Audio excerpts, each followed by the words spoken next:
detective. Thrill me. Thanks for joining us again.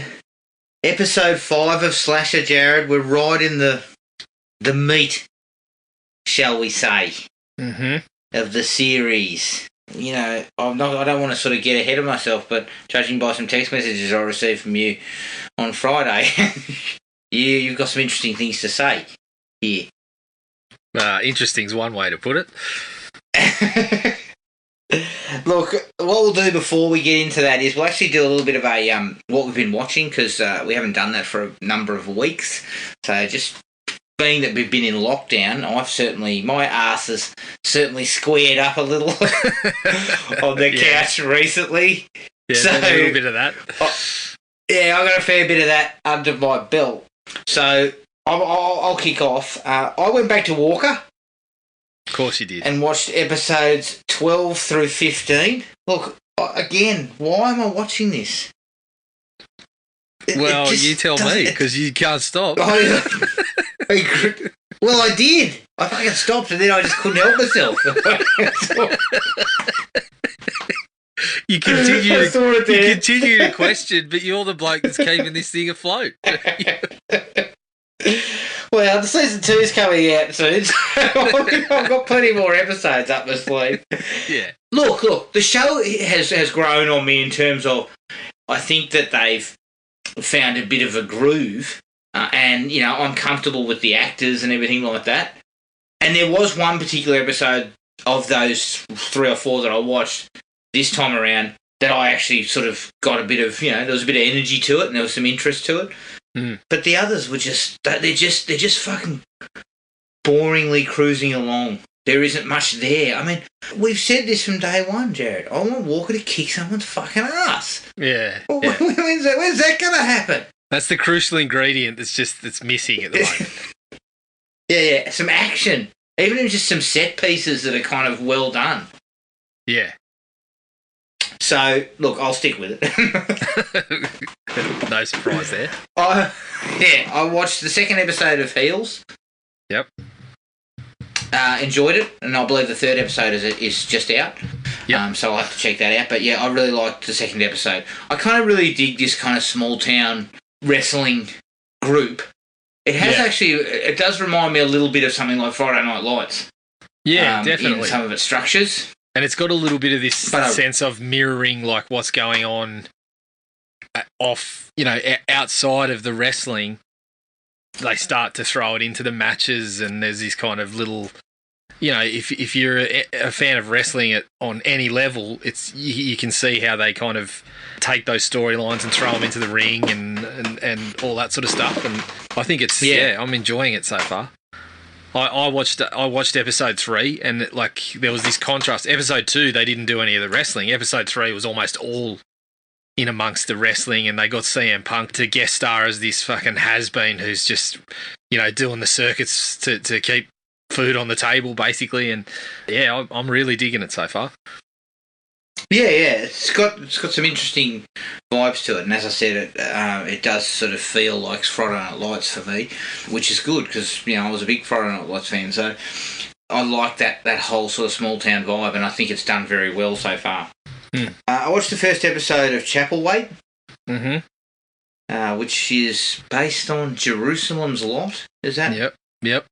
Not correct? That is Stephen correct. obviously fucking missed a payment somewhere. And Yeah.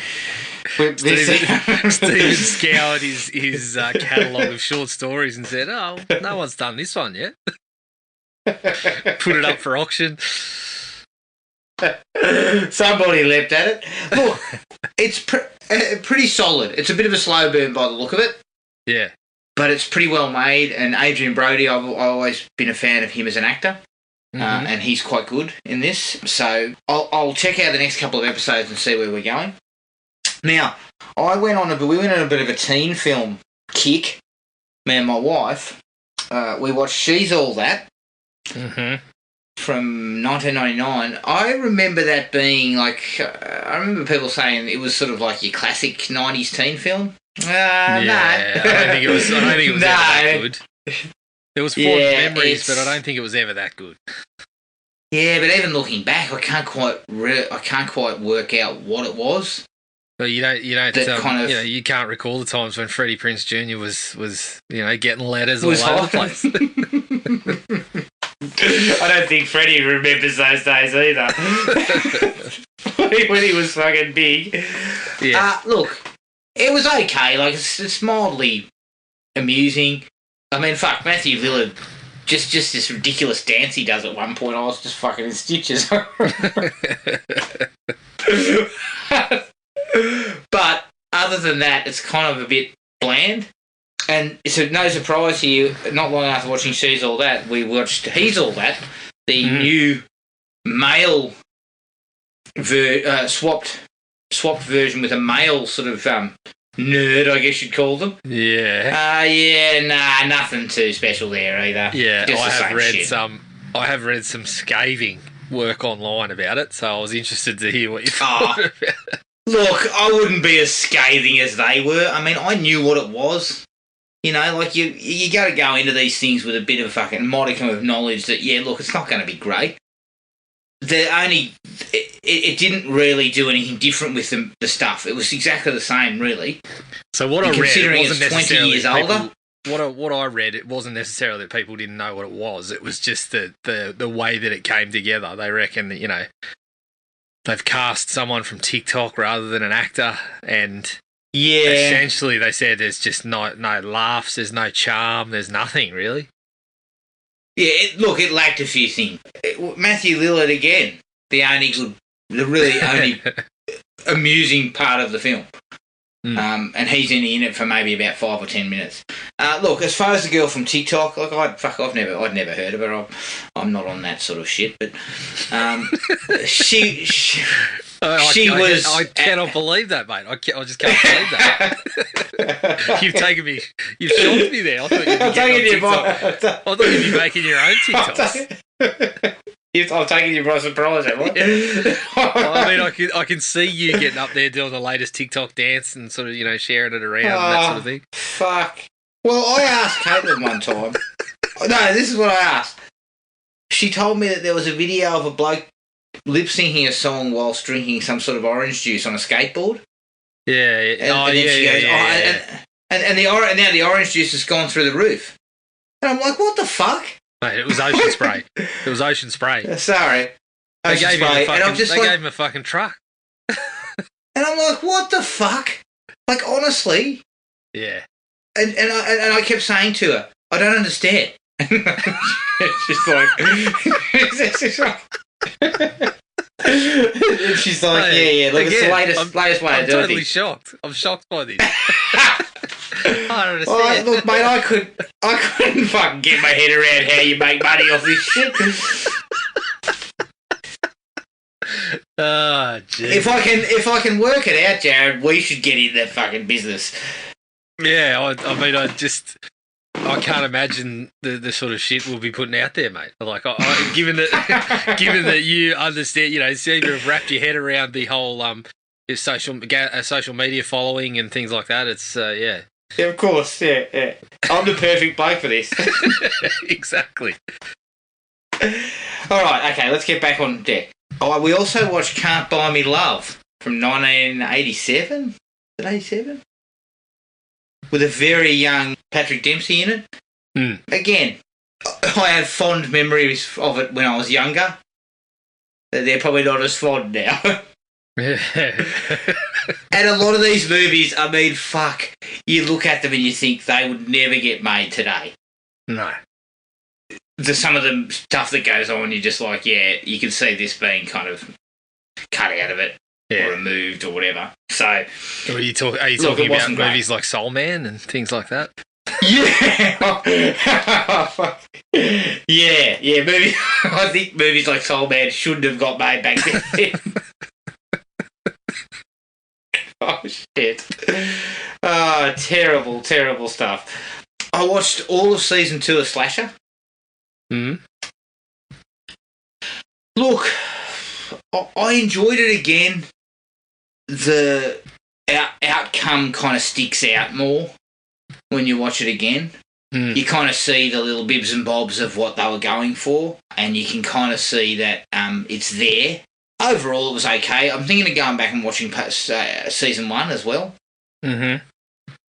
But I haven't got around to that yet. We jumped on Star the other day and just bumbled into Vacation Friends with John Cena. Yep. You heard anything about this? Oh, I haven't heard a lot about it, but yeah. Mate, I laughed my ass off. Of course you did. Cena's fucking great. Okay. He's piss funny. He's Right. piss funny. Look, the movie's nothing special in terms of its plotting, but just the actors really sort of liven it up. And John Cena, you know, he's not a bad actor, personally, but as in comedic roles, he's great. He's got really good timing and shit. I mean, he hasn't got the range of Batista, but, you know, No. he's close. I watched... Well, you know, he's in the ballpark. And then I went back to a bit of true crime on Netflix to see if they'd fucking worked out how to make them properly. One was called Sophie, A Murder in West Cork, which was a 3-parter. Yep. That one was probably it was actually quite interesting because the outcome of it was something that you didn't normally see in terms of what actually became of it, which, you know, I'd never heard of this particular thing happening. So it was really interesting to see that. Overall, it was pretty well made. It was an interesting sort of case because it took place in a small community where they hadn't had a murder in decades. So It was interesting to kind of see it from that side of the house. The other one was Memories of a Murderer, the Dennis Nielsen tapes. It's another one of Netflix's pretty low, not poorly made, but once again, I didn't really get a lot of interest out of it. It was more about him on tape, the tapes that they had of him and him talking, a little bit like Ted Bundy's one. Yep. But I didn't find it particularly enlightening, and the bloke was just a strange little fucking man. We need to stop kind of portraying these people as kind of, you know, like scary, and more of he was just a fucking strange little turd who got away with this shit. The one interesting part, Jared, that they didn't dig into deep enough, I felt, was the whole idea that he got away with this for so long because he was basically operating in the homosexual community, and back then in the late 70s, early 80s in London, people weren't willing to come forward if they were gay because the police were not going to listen to them. And essentially they did say that one guy actually got away, but he went to the police and they basically fucking brushed him. Yeah. And so I thought that's really interesting stuff, but it's just glossed. It's just basically whipped out for like 5 minutes and then that's it. Yeah, well, that's one of the interesting sort of bloody sociological elements of it, I guess, which is probably worth exploring.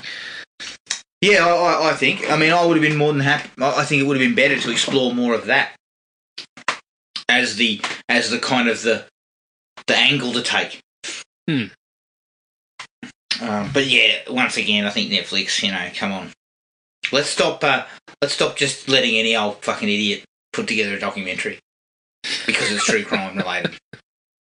Okay. Well, I mean, you know, me and you had this discussion about fucking Sons of Sam, which is quite frankly one of the worst documentaries I've seen in years.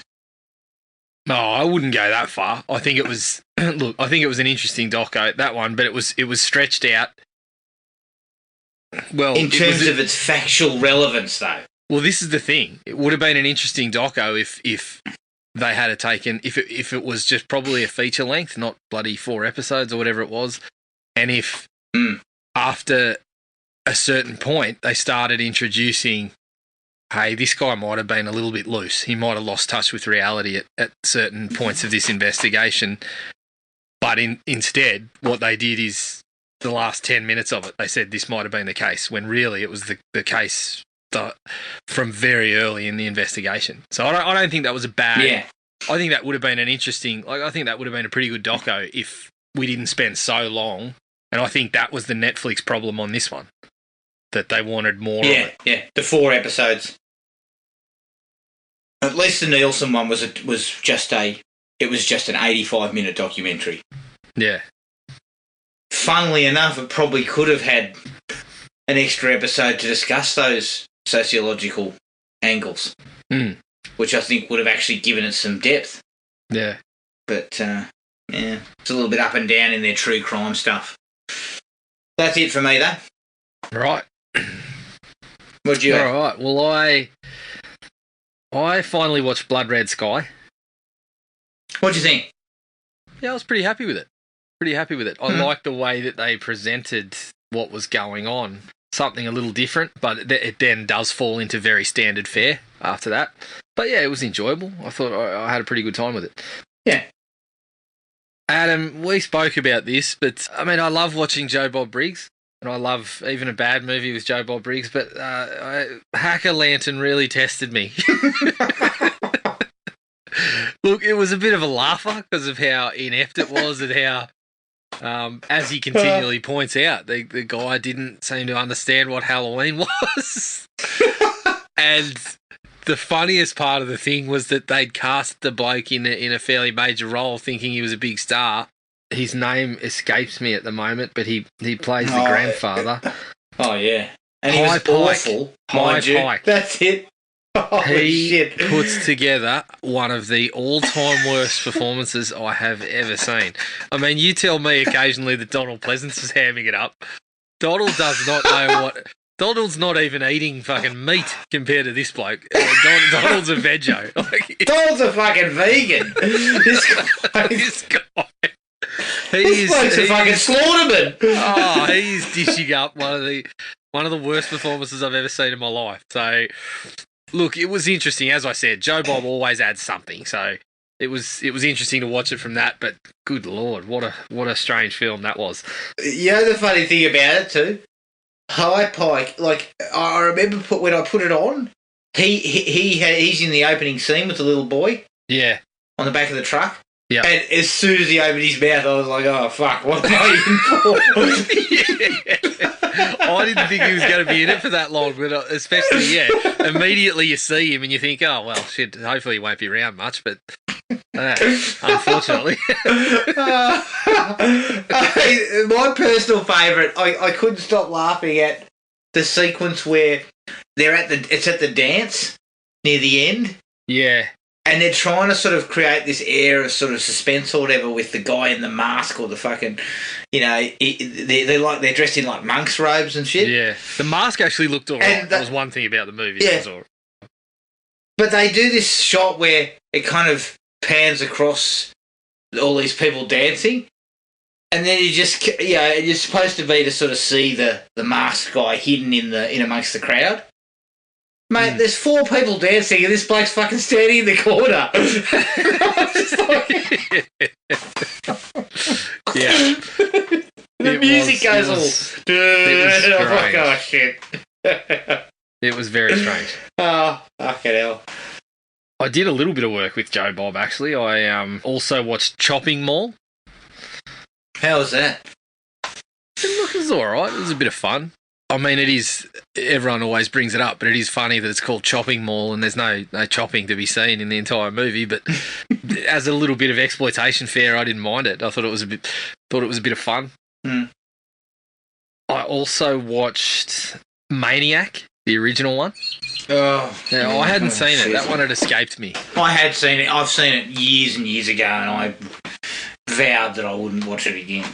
Yeah, look, she's a grubby little film, that one. I'm not a big fan. Yeah, it's grubby. I didn't enjoy it a hell of a lot. Again, having Joe Bob's input was good because Tom Savini was actually on the episode. So there was a bit of a conversation around not only that film, but a little bit of Savini and his career. So that was good. Oh, that's always good. I also went back to Wolf Cop because it was covered as well by Joe Bob. So I watched Wolf Cop again. Look, I'm a big fan of that. I really enjoy the first one. I also got the opportunity to watch the second one, another Wolf Cop, which I hadn't seen yet. Yeah. Look, I didn't enjoy that one as much, other than the song "You're a Strange Animal," Adam, which I quickly flicked the film clip to you. Which, catchy little bit of Honestly. 80s work, but I don't know what's going on in the film clip. I don't think he does. Oh. Jesus. I love his band, though. His fucking band is loving life. Yeah, they are loving it. Absolutely every minute of it. A high energy performance would be one way to describe it. So yeah, that was interesting. In terms of TV, obviously I said I've been punching through The Office, really enjoying that. But then Heels was the only other major one that I checked out, and we sort of spoke about that. I did watch the first 20 minutes of Chapelwaite and then fell asleep. That is not a comment on Chapelwaite. Riveting. I believe I started watching it fairly late. Midnight. And nodded off. So Yeah. I will give that another It's a crack. riveter. Probably tonight I'll give that another crack. A little bit of book work to mention, Adam. Obviously, we were supposed to have had a chance to see Candyman by now, the new one, but with the lockdown, we haven't been able to see it. But it's given me a little bit more time to go back, so I'm going to go back and watch the others beforehand. Other than Day of the Dead, which seems to have just been dropped like nobody's business from every fucking streaming service. Here, you just cannot see that one. I think it was on one. But that's the worst one of the lot, isn't it? It is, but terrible. I still wanted to check it out. I've got the other two available to watch, but I actually went back now I've never read anything by Clive Barker. The book. So I didn't get the Books of Blood. I just listened to the audio book of The Forbidden. And I was actually surprised by how, I mean, it's basically the same. Like, they kept a lot of stuff from the movie. Like, they didn't change a hell of a lot of what Clive Barker had put together. They sort of just built on top of it.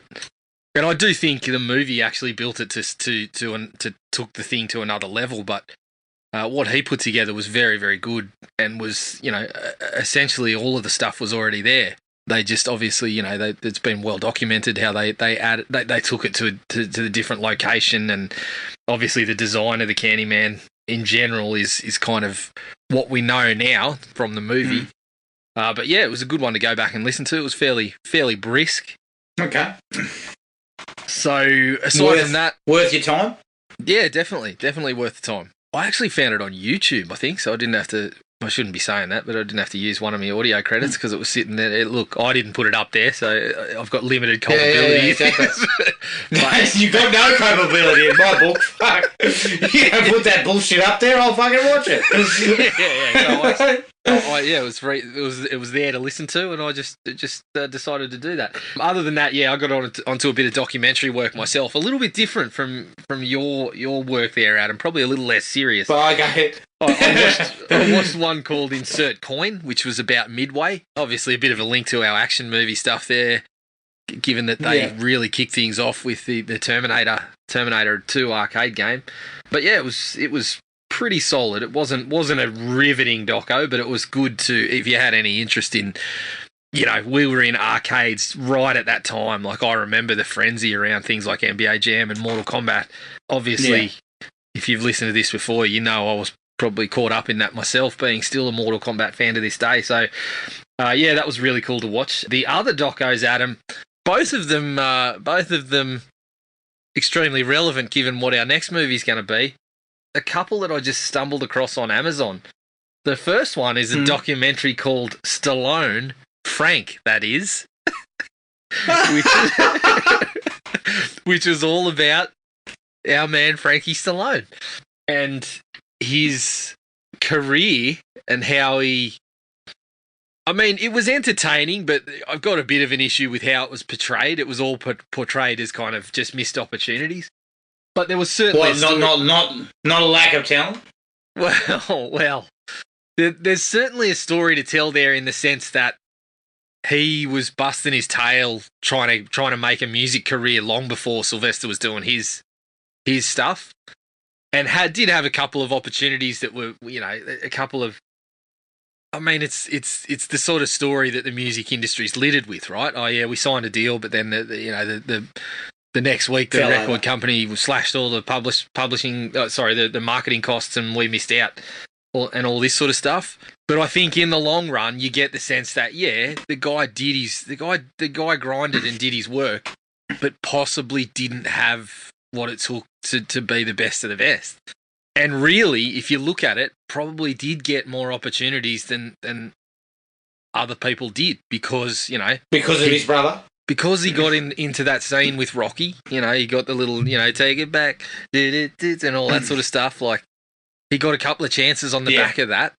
But again, didn't pan out. He got an album that didn't quite work out, and then the acting stuff, he's got a pretty good sort of view on things. It's a bit of a laugh, they bring up a couple of his roles, but then they also do say, look, there was a couple of performances that he put in some really good work in and just didn't get seen or they were critically well received, but audiences didn't go and watch them.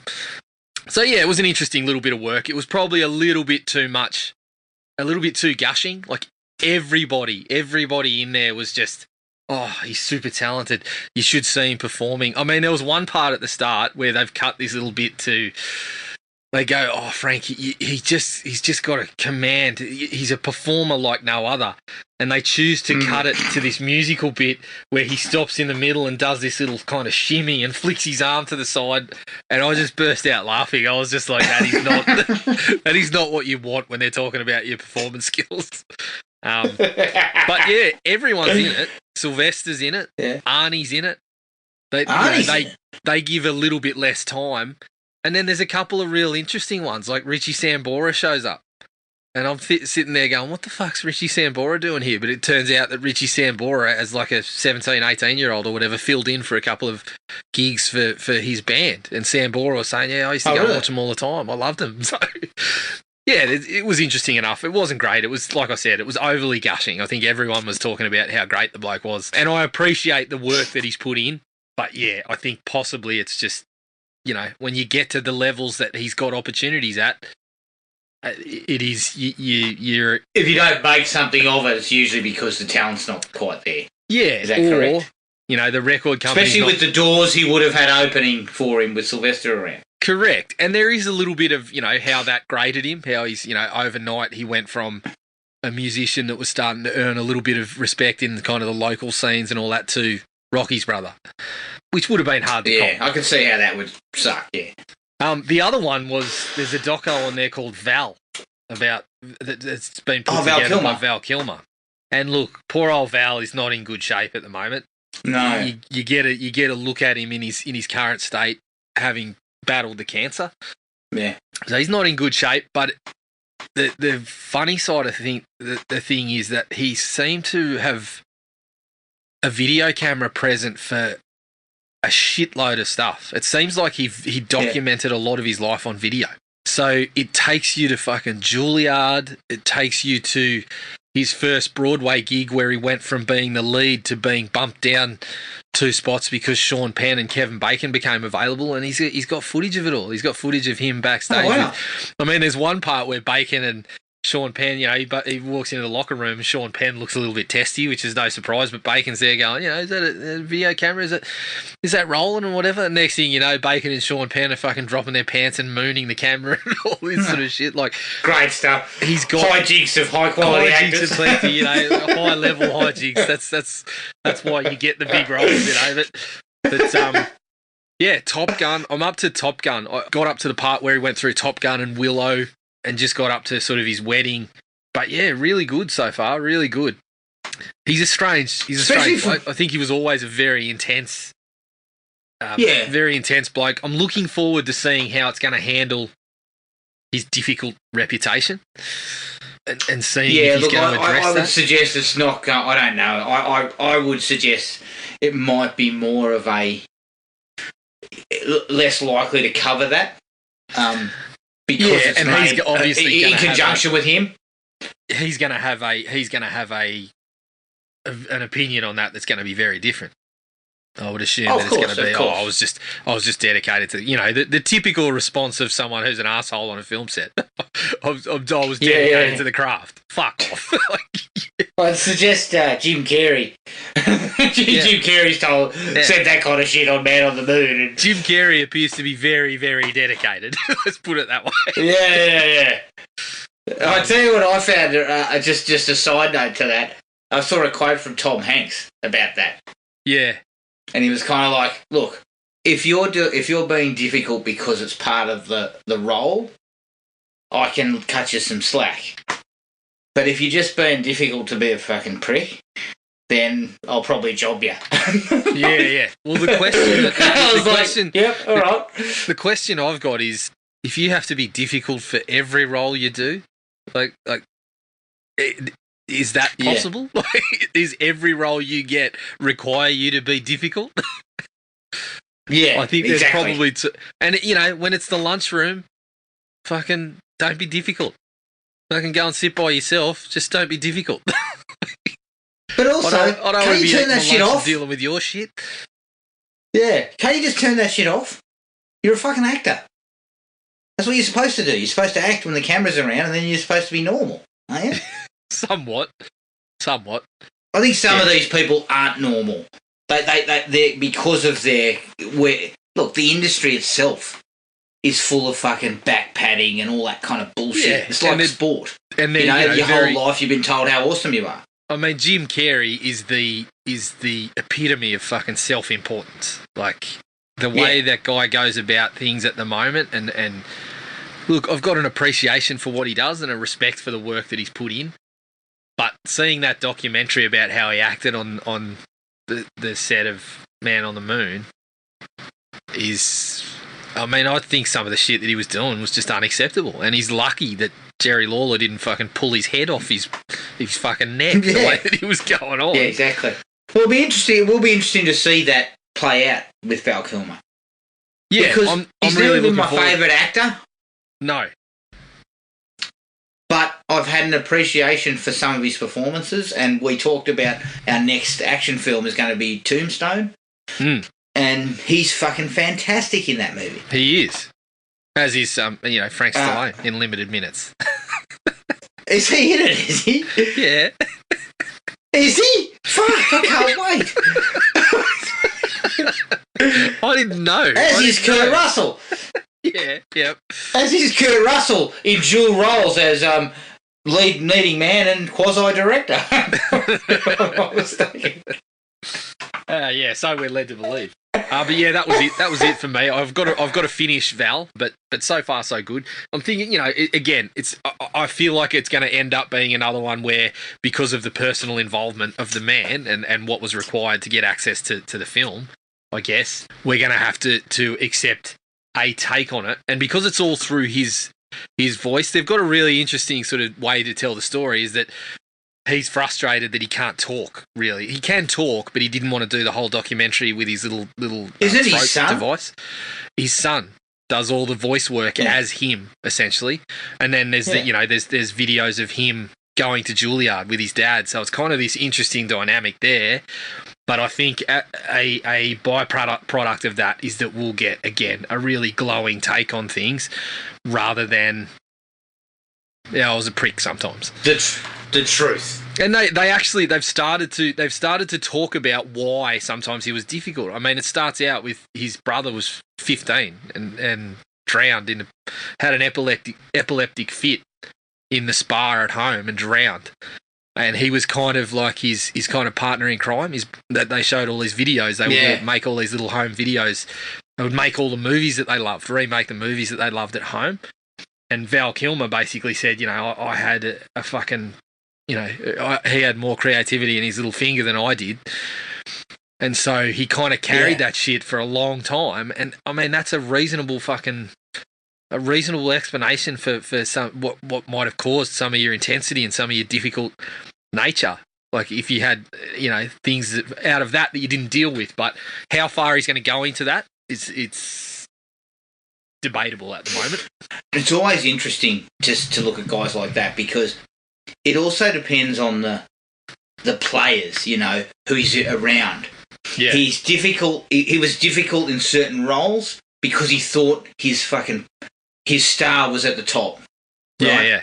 So he becomes a very difficult person to deal with. But he's not difficult on the set of Heat or something like that, because he's being told, you're fucking nobody. Yeah, that's right. You're down here.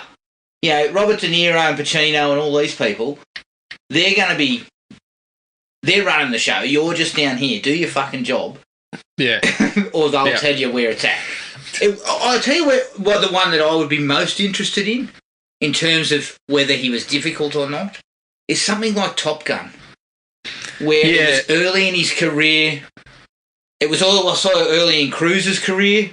Yeah. So who did Cruise always have that, you know, that sort of way about him that he seems to have now, which, you know, he's kind of the alpha male on these sets and everything runs pretty smoothly except for the mummy. Well, Kilmer actually, you know, they show some interesting stuff on there, like Kilmer partying with his little crew, and it's the crew that was with him in the movie. He basically says, you know, his method was to take this rivalry in the film and kind of take it off the screen. Yeah. And so his little clique, his little crew of guys became a little clique, and so did Cruise's. Yeah. But he says, you know, I always considered Tom Cruise a friend and loved what he did, but that was my way of getting the acting performance out of it. Yeah. He's in Maverick, isn't he? Is he not? I believe he is actually in Maverick. We think that he's going to be in there in some capacity. Well, fuck, mate, I'm sorry. And look, this is not Val Kilmer's fault. The man has been very, very ill recently. But fucking Tom Cruise has been drinking bloody... He's a vampire, surely. You put these two guys side by side, and they're fucking 30-odd years later, or close to 40 years later, Cruise still looks somewhat the same. Yeah. Yep. Yeah. So, fuck. But it will actually be interesting to see how they use him in Maverick. Yeah, well, I'm assuming it'll just be a very small part. I remember when we first talked about the possibility of a Top Gun sequel, when it was first mentioned. Yeah. In one of our episodes early on, and it was about, you know, it was me, you and Gibbo, and we're all like, why the fuck are we doing this? You know, what are we thinking? With a second Top Gun. But when I saw the trailer, I got pretty fucking excited. I'm not gonna lie. It was pretty good. Excited. It's a good trailer. Good trailer. Yeah. And the just the technology to put, and the cameras and stuff they can put into the cockpit now. Hmm. I mean, they did such a great job to get what they got in 1984. But fuck, they're gonna have everything. You know, they'll get all sorts of footage now. Yep. So the flying scene should be fucking awesome. Well, let us know how Val plays out. The rest of it plays out. I was actually going to bring up something else, Jared. Podcast. Stephen King's Strawberry Spring. Yeah. Yep. They dropped the first 2 episodes. It's a narrative podcast, so it's kind of like a, you know, I guess you'd say it's like a movie or a story, but just told through a podcast format. The first 2 episodes were pretty good. Like any of that stuff, because you can't see it and you can't read it, they have to tell you sometimes what's going on, and it's quite clunky the way they do that. But overall, I was pretty happy with it. I hadn't remembered the story initially, but then as I started getting into it, I kind of realised I do remember the story, and I remember what actually happens in it. But overall, I think they've done a pretty good job. They've expanded upon it quite well. Well, you know, I'm shocked that Stephen can give us something for free, like with his well-documented money troubles. So it's funny that he can just exactly. Yeah, something out to us. He's been paid. Yeah. He doesn't give a shit where it is now. Yeah, he doesn't care. But yeah, worth a look. If you're a Stephen King fan, definitely worth a listen. All right, let's cut the shit and get into the episode 5, Slasher. How did you feel about it? Talk to me. I think all in all, I didn't enjoy it as much as the last episode, but it's just continued this feel and enjoyment of the season that I think is much higher than previous seasons. I think obviously we're starting to move towards the end game, and we have less sort of characters to work with, but it sort of gives you more time to work through them. And I enjoyed some of what came out about the mother of Theo and Vincent and O'Keefe, and the way she handled her art installation with Theo. I really enjoyed some of that stuff. And I think just, in general, it's still really, really far and away the best season of it for me. I could have done with a little more. I could have done with a little more of the game this time around. I thought we were going to get into the paintball shit a little bit more. Yeah, but I think that would have been a good idea. Yeah, all in all, another fun episode. I actually thought they were going to give us a little bit of what was going on through the course of the game, like they have previously, and I think that actually might have worked this week because it's a game that would have taken a bit longer. But yes, all in all, again, another enjoyable episode, and I'm hooked in. I'm really enjoying the season. Yeah, I'll agree. Certainly wasn't as good as last episode, but it wasn't at the lower end like episode 3 was for me. I enjoyed it. I agree that the game could have gone on longer, and it would have possibly shook out some interesting information. I do have some concerns come theory time. Yeah, so do I. That's worrying me. My concerns are I might be out on my ass from the detective squad this week. Yeah. Well, you won't be the only one. As far as the pros go, I really like the paintball with fucking rubber balls. I mean, most people, hopefully quite a few people who listen to this podcast would have played paintball, and fuck, it hurts with normal paintballs. Yeah, imagine getting hit with a rubber ball. Yeah, exactly. A rubber one with the bloody shit all jacked up, the bloody more air pressure or whatever they were talking about. So it's firing like a gun, it's really going. I thought that was really cool, and I think it also kind of touched on the idea of they kind of create an alliance and then they kind of turn on each other, or they turn, that type of thing, like the whole alliance of we'll get her, we'll get Liv. Yep. And then by the end of it, it all sort of turns really quickly as to who the winner is. So I kind of like that. And the bloody mother getting shot in the eye with one. Fuck, close range. Shit. Oof. She handled your eye out. She handled that well. She took it better than I would have. Fucking oath. Jesus. I mean, they show what looks like, maybe an hour later or something. She's sitting in the kitchen holding a conversation. I'd have been sitting there howling like a banshee. Well, look, Jared, I didn't want to bring this up, but quite frankly, I would have shot you in the pills. I was expecting that to happen. I was disappointed. I was very disappointed when Liv didn't do more to Vincent other than a quick shot in the throat.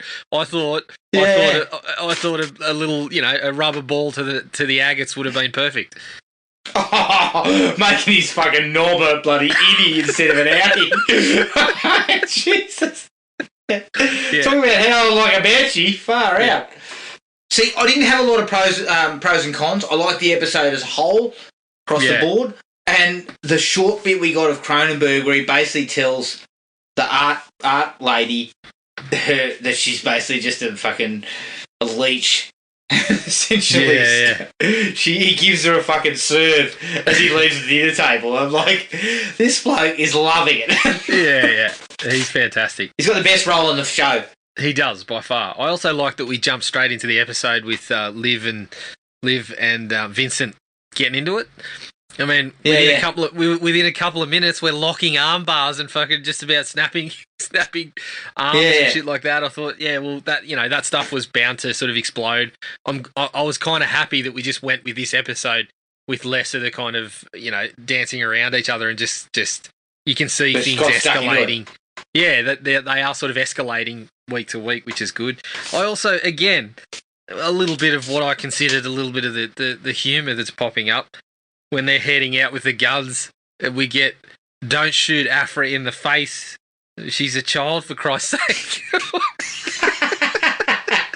Oh, the fact that we have to say that, and it's probably something that these people need to hear.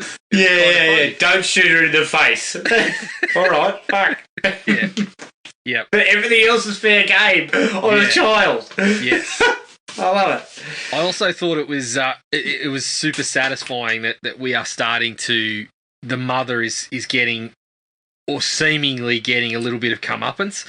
I'm curious as to why we didn't, I know we're getting less characters and we're starting to play out what's going to happen, but I thought it was a nice little move to have her win the game and then kind of add this extra level of, no, you didn't win. You've got, it's one-on-one here.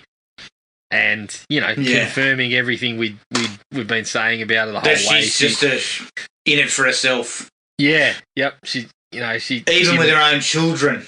Yeah, and I thought that was a really interesting way to go because, for what we've seen, she puts out this pain about, I lost a child, or, when the whole time we were looking at it as self-serving, and it just sort of confirmed that, that's what it was, because she's willing to kill her own child to get to this cash.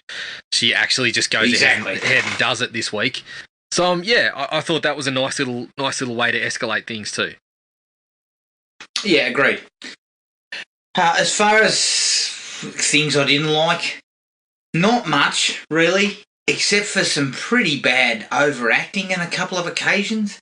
Especially from the art, Theo and Vincent's mother. Yeah. There's one in particular bit where someone mentioned, I think O'Keefe sort of mentioned something to her about Brigitte and that, and she fucking swings around and just delivers this god-awful line about how they stole my son. It's so fucking bad. I was just like, oh. And she'd sort of been, I felt she'd been pitching it really well so far, and I agreed. I thought this episode she started to really go over the top. Yeah, hysterical and things like that, and just, the Florence, just not quite there. The Florence character, I guess, has gone for, that's her name, isn't it? Florence. She's gone from... Yeah, I think so. She's been really funny. She was really funny early on. And then, obviously we started to get a little bit darker, which was still working, but this week it just went to raving kind of lunatic levels. Yeah. Even at the end when she's trapped in that thing, that sculpture that she made. Yeah. She's trapped in it by the head, and all of that is just hideously over the top. It's like, God, you needed to bring that down. I know that the show is starting to push towards more over-the-top elements. Yeah. Which is understandable. But you got to pitch the performance, because things were going okay with her performance two episodes ago. Yeah, but now she's just turned into a raving psycho. So that was my only real big dislike for me. I had one more. Yeah. Let's be clear. Liv would have fucking towed everyone up on the paintball game. Yeah, well, that was the indication. She took the guns, she refitted them, she prepared them for the game. That's what I was anticipating. We've insinuated the whole season that she's got military experience. It's a little bit different to paintball. She's not going to just be wandering out on the open and being snuck up on like she was. Yeah. Her stealth work was a little bit like me in some of the video games that we play, Adam, like, Red Dead Redemption, when it says you go into the camp quietly and I walk in there and accidentally fire my gun or something, and then that's the sort of work she was producing. Like, or my Call of Duty form, where I just charge out of cover and just fucking start blasting. Hope that I killed everyone. Yep. Yeah, I'm a bit like my stealth form is a bit like Gary Busey in Bulletproof, and I think she was working with the same sort of toolkit there by the looks of it, which I felt that was a little bit hard to take, that she would have got taken out in the way that she did. I know that they were trying to do the whole gang up, and obviously it was going to lead to, they had to have the idea that Florence and O'Keefe would end up in the bunker. She was actually taken out so easily that it looks suspicious. Yeah, a little bit.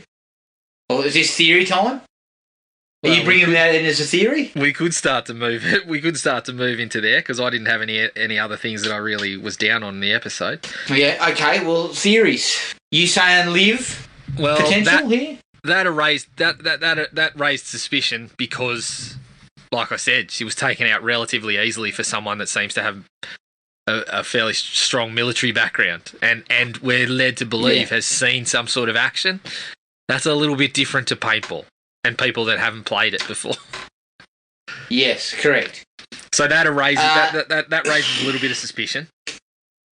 That's a tough one because she also engaged in hand-to-hand combat with the fucking killer. She did. Which, you know, again, are they going to cheat? What... There is a handful of people left that if they are going to be involved have had a run-in with the gentleman. So it makes me think that more than one is going to be the scenario again. Quite possible. Of course. But you look at something like Scream, for instance, right? When I say cheat, Scream doesn't cheat. It does that whole thing where Billy is accosted in the bedroom with Sid. Yes, but it's and for allegedly her. Killed. It's put on for her. It's for her, yes. Put on for her. In terms of the film, though, we as the audience are seeing what she's seeing. Yes. So it works in that sense. It's not a cheat. So it's a cheat that he's not dead. Yeah. Which makes me feel like this is why I'm looking at it and I'm still not thinking that she's involved. I'm thinking it's just they had the whole gang up storyline. Because yes, her run-in with the gentleman took place when there was no other person no one there. Else around, as far as I'm aware. There is still reason to suspect her because she was involved when, you know, she told her mother to go and do something while she fixed the boat. And so there's a couple of reasons to still suspect her, but I'm not heavily leaning that way. Look, I'm still on Theo.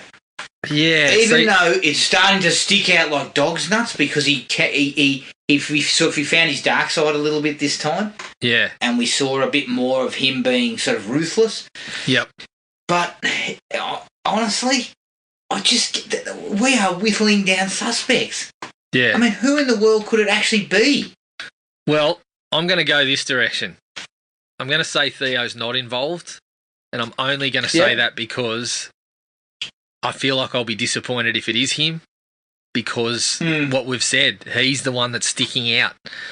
He's outwardly saying lines to the camera now like it's really, you know, it's so hard to tell the difference between good and bad now. I mean, he said that to the kid, delivered that line this week, and I thought, you don't want to give the killer that line, do you? You want to give that to us to make us jump on it, and then pull the rug. Okay, let's just look at who's left. Okay, you say it's definitely not Liv in your mind. No, I'm not saying it's definitely not Liv, but again, it feels like if that's the case, I agree with you. That would be a little bit of a cheat because her running with the gentleman was not for anyone else to see. It was just her and the gentleman. Okay, so Liv, Vincent. See, Vincent, I can't get behind Vincent. No, I can't because, again, it's just been stuck right under your nose and we still haven't got anything confirmed that he's Vincent or he's not Vincent. They're still playing with that and it just feels too clear. Florence, kind of a thing, but not the killer, in my mind. Yeah. Because she already killed, forced that woman into the wood chipper. Yes. And then if the answer was she's a murderer, I'd just be like, well, she'd already knocked off a couple. Yeah. Again, it's right under your nose. And we now have Afra and the stepmother. Well, that's the only other one I'm leaning towards because you've cast doubt in my mind about Theo. I'm still on him. Yep. I still believe it's him. For me, I'm getting more of a sense of it's poorly planned out. It's stuck in our face and they fucked it up. Yeah. You know? Or we jumped on it. The average person's not seeing it. Or it's too easy. It's just too easy. I think it's. I think it's just. It's right under your nose. So I just feel like I don't feel like it could be that. I just feel like he's. But saying I'm still on him, and he's So I'm still on him because he seems like the right contact. Well, that's the thing. He seems so clearly after working through a few episodes where I'm thinking I'm not so sure about this. It's just been so clear for a couple of episodes that he's the man to look at. And they're doing things to purposely direct your gaze that way. Like last episode, they showed him stop for a second and look around and then run back to the house, supposedly by himself. because they want you sitting there going, oh, did he go back to the house or did he go and pick up his gentleman costume? I just feel like it's too clear. Because if we're not going with him, I can't take Vincent because it's been under your nose from day dot. I can't take Florence because she's already committed murder. Yeah. So it'd just be it'd be a bit of a letdown. Yeah. You can't take Afra because what the hell's where's her involvement? Well, here's where I'm preparing a presentation for the higher-ups. PowerPoint presentation, and am possibly going to get tossed out of the building with my belongings in my hand, as you did a couple of weeks back.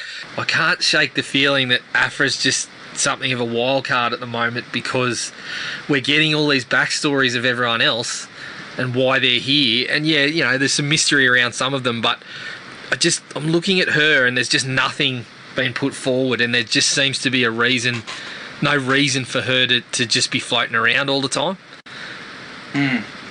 So does that possibly mean the stepmother? It could possibly mean she's been involved. I mean, she's had a similar sort of thing where since Seamus has gone, she's just kind of been this kind of mothering presence and looking over the games and reading out all the rules. She's sort of just stuck on the island. So she's had a little bit more to do than Afra, but yeah, as we said, she's had a run-in with the gentleman, so if it's her, then it's got to be someone else as well. I think her run-in was when Jaden and his mother were present as well, and that was the episode that he died shortly after that.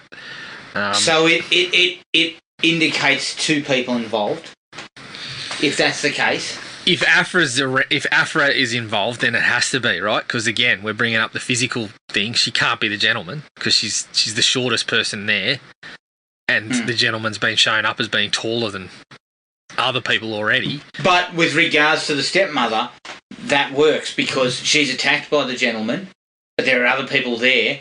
She's slightly injured. I think she had her arm cut. Is that right? She's lightly injured but not murdered. Yep. Which would then indicate if it's her, that's the Scream thing that I talked about. Yes. It's Billy's. It's the same thing that they did with Billy and Scream. Yeah. For the benefit of other people. She's still around because and the fact that the other people that were with her were then immediately impacted by it does kind of keep her in the spotlight again. Yeah, true. Look, I've got two other theories for you. So right. Yeah, while you're fucking floundering with your your one, I'm up there. I'm up there while all the higher ups are sitting there going, they're about to toss me out of the building, and I say, Pyro, I think I heard you at the water cooler the other day talking about Cronenberg. Care to sort of elaborate while I'm up here? Well, I can elaborate. He once went to fucking Miskatonic University with Dr. Herbert West, and now he knows how to get fucking reanimated. So I think he's still alive. That's one theory. He's alive. Yeah. And don't laugh about it. I think it's pretty cut and dry. Circumstantially. His body was certainly cut and dried very shortly after his run-in with the Dr. Death. Well, the research that I've done, speaking to people like Dr. Herbert West, if the acid doesn't hit any vital organs, you can survive. So, fair to say, Cronenberg's still on the list. Flashbacks would suggest the bloke never fucking used his heart, so is it a vital organ? I guess that's the... Nah, it's just a fucking that's the argument to be had. Just gristle. He didn't need it. Fucking hell, I'm giving you one.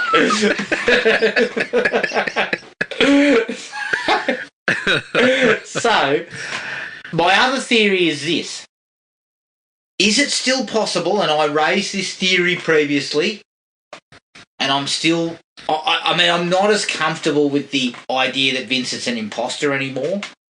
But for the purposes of this theory, that would have to be in play. And it's not 100% ruled out. Not 100% ruled out because, as you pointed out, he came off more as an imposter this time. you know, with his whole I know how to, you know, open doors and shit and get bypass security and all this sort of stuff, he came off more as an imposter in this episode. He did. More than last week, where we felt like maybe he wasn't, maybe he was Vincent.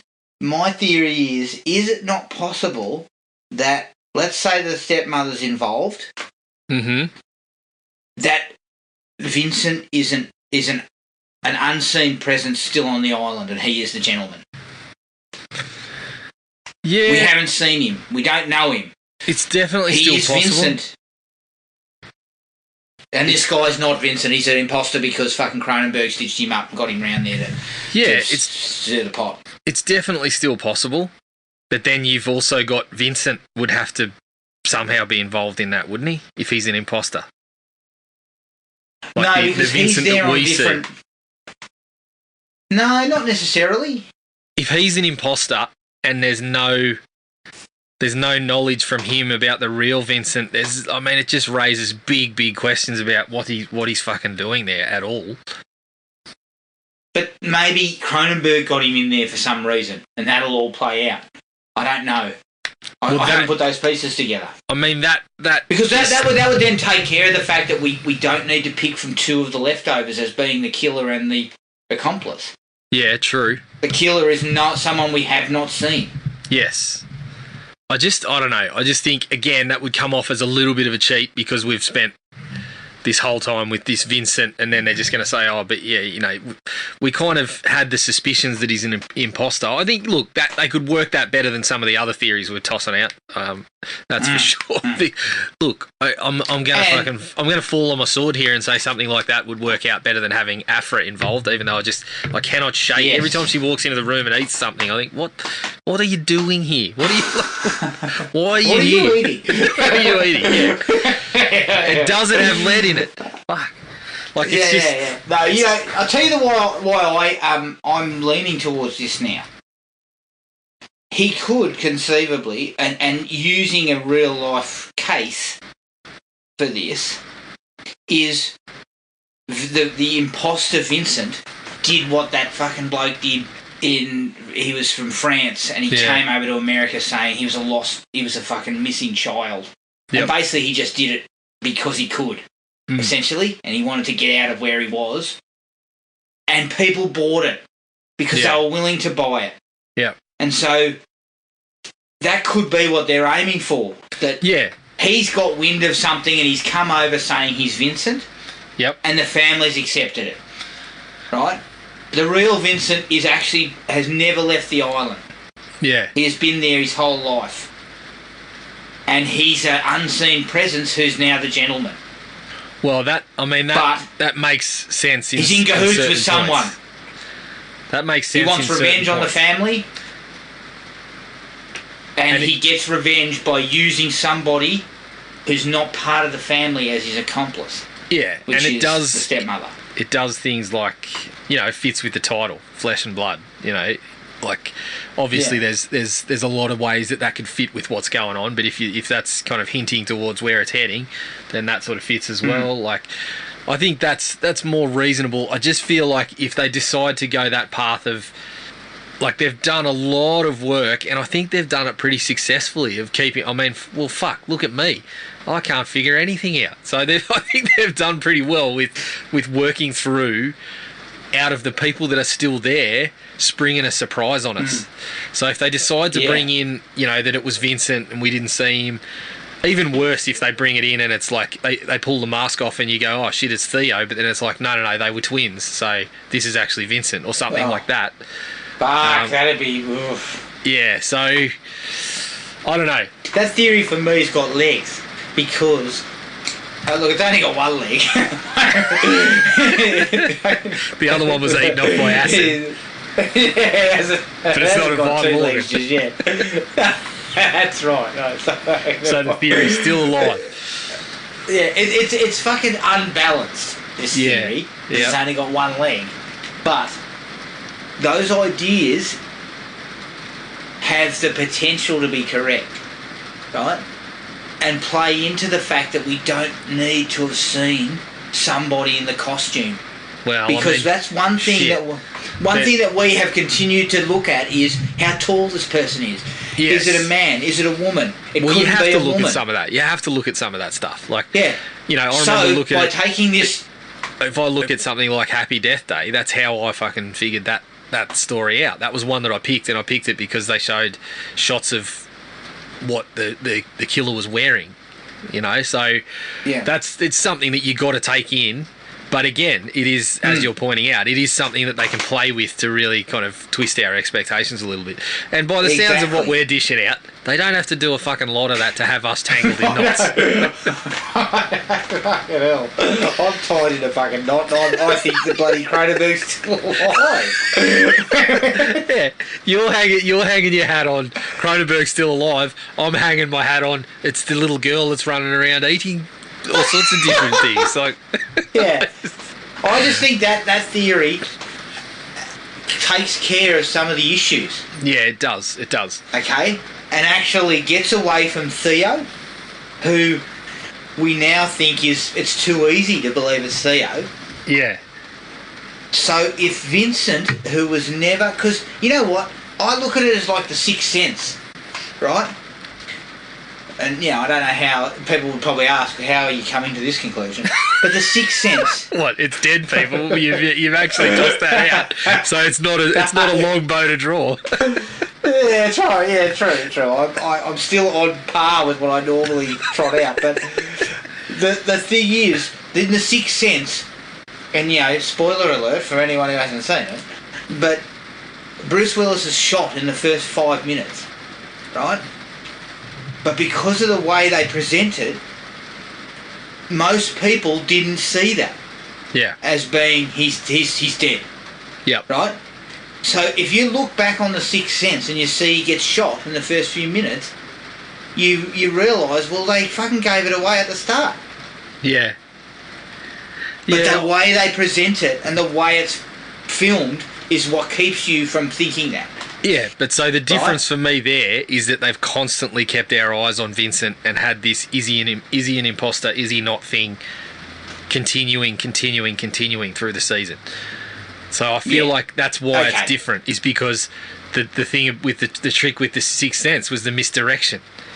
That we just come back and assume that he's survived. With this one, we're not assuming. We're still asking, is he or isn't he? Yes, but I guess what I'm hoping is that that possibility of him being an imposter can work for the filmmakers here if they play the card. Because Vincent was, what I'm saying is they gave us it straight up. He was kidnapped. Yeah. In the first episode, he was kidnapped, right? Yep. But now we're prepared to look away from it because he suddenly turned up. So we look away from the fact that he was kidnapped. Now, like, he but we wouldn't don't. be, that is Vincent. We've been looking at it all season and saying, is it or isn't it? Well, yeah, we have. But that's because we're highly trained detectives. Oh, of course, we're highly trained detectives who are sitting here fucking with our thumbs up our ass, just spitballing outlandish theories. Yeah, but that's what highly trained detectives do. Honestly, though, I got to, like, quite honestly. I guess what I'm doing, what I'm hoping is they're making you look away from it. Yeah. To say that Vincent has been on the island for 25 years. Yeah. He's been living off the grid. He's like fucking Madman Mars now. Yeah. Yeah, like he's off the grid, but now is his opportunity, and he's using an accomplice who doesn't belong to the family to get revenge. Yeah, so I think and this is how he's going to get it. My call is, I'll put a call out there, I think that story with the brothers is going to unravel, and they're going to hit us with something like that he is an imposter or whatever, but the killer is still going to be someone different. That's what I'm tossing out there. Right. So okay, so you're saying the killer is amongst the group? Well, I think, the killer is going to be someone amongst the group, and it's going to be someone tied to Cronenberg in a way that we don't expect. Right, okay. Afra. So, Number one suspect. Afra. No, look. Yeah, the 13-year-old. Jesus Christ. Well, the 13-year-old. You should be fucking... Honestly, you should be drugged out of the force. the 13-year-old, and the gentleman is going to pull the mask off, revealing a Cronenberg thought to be dead. Is not dead. Honestly, I think this is actually one of the reasons I'm enjoying this season a lot more, is because I think there is so many more. There is so many more ways that it can go that I'll say, yeah, okay, I buy that, because you've tried to throw a few different things out there. Previous seasons, especially seasons 1 and 3, especially halfway through the season, I was confident. And I was just not. I was tossing something out there, and I was not wavering from it. I was 100% certain, or maybe 95% certain. This time, I'm just sitting here going, I've got no idea what's going on. Yeah. So I think they've done a pretty good job too. Yeah, I agreed. So I think the theories are out there. Chew on that, listeners. Chew on that for the next episode. Don't take any notice of any of it. That is episode 5. Chew on it and spit it out. I would say. Don't take some notes. Yeah, spit it out like a fucking small piece of chalk that Afra has recently eaten. But that is episode 5 fully covered. Keep your eye out for episode 6 next week. This is I think we're going to have a lot more to talk about next week. Yeah, it's coming together. There'll be more things unravelled. Yes, it's coming together. So look forward to that episode. But until then, take it easy, everyone, and we'll catch up with everyone later. Cheers. Find the podcast at Podomatic or on iTunes. Don't forget to rate and review. Like us on Facebook at Thrill Me Podcast Australia, or contact us at thrillme, all one word, all lowercase, at iinet.net.au.